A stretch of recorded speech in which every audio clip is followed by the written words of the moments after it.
This video we tested all the underbarrel grips that help with recoil control inside Black Ops 6.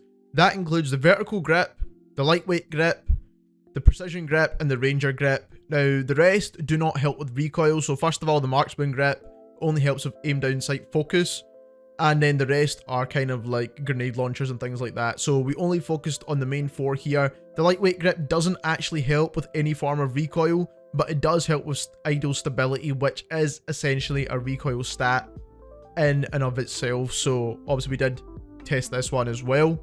Quickly showing you the testing method. We actually tested this in private matches, not in the firing range, but all we did is we took the base weapon, fired into the firing range, got the recoil plot for that. Then what we did is we switched to the other loadout with the grips on, and we obviously tested each one of those four grips for each of these weapons that we're about to show you. And again, we done another recoil plot to then show the comparison side by side. So we tested two weapons from each the AR, SMG, and LMG category, and one semi-automatic battle rifle or marksman rifle, if you want to call it that. And then we have the grips across the bottom here. So the base is always in this purple pink color. The vertical grip is always in the blue. Lightweight grip is always in the yellow. Precision grip is always in red. The ranger grip is always in green. This is the AK-74 at a 10 meter distance for recoil charts. And we didn't scale this up or down or anything like that. So this is exactly what you should see in game. And these are the recoil plots right here. So as you can see here, the base weapon does have like a left and then right kick, and the vertical grip does even that out quite a bit. The lightweight grip obviously doesn't really help with recoil, but does help with idle stability. Doesn't seem to be doing too much for the AK-74.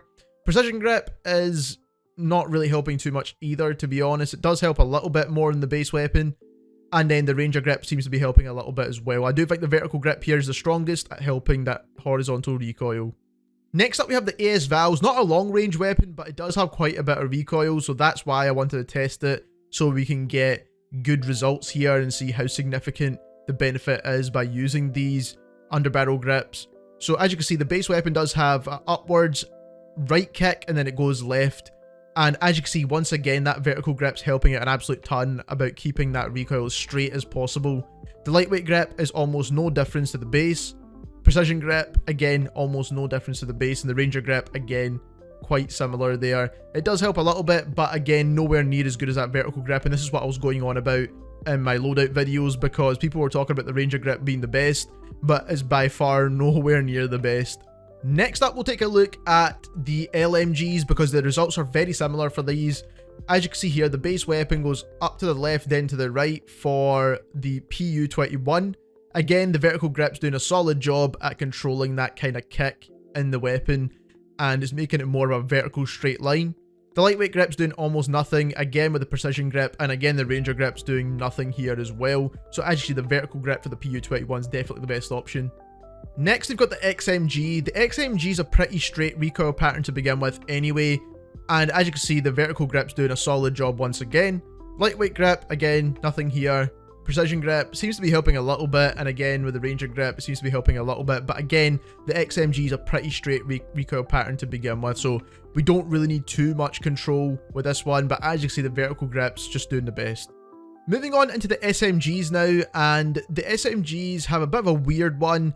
It's not too different to what we're used to, with the vertical grip being pretty much the best option, but the ranger grip does seem to be doing a little bit better when it comes to SMGs for some reason. I don't know why that is. I don't know if it's just because it's a little bit stronger on SMGs, or if it's just the way it is. I don't know. But the vertical grip is still the strongest at controlling that side-to-side recoil.